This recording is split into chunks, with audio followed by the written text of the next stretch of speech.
We'll guide you through how to change a Facebook page name. If you find this useful, then consider subscribing and liking the video. Here we are on Facebook, and for whatever reason you're wanting to change the name. Perhaps you're trying to go and rebrand the page, or you change the name of your business and you want that to be reflected on the page. We're going to guide you through how it can be done.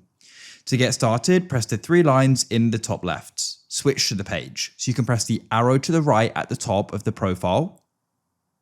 Then choose the page.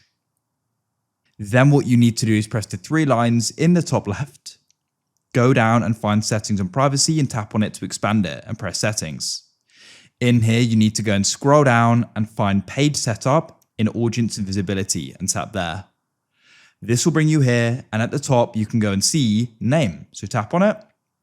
Now choose the name you want to go and change it to, type it in. When you change it, you can't change it again for 60 days. So consider that. At the bottom, you can press review change, and you can then go and submit it for approval when you're ready. That's it.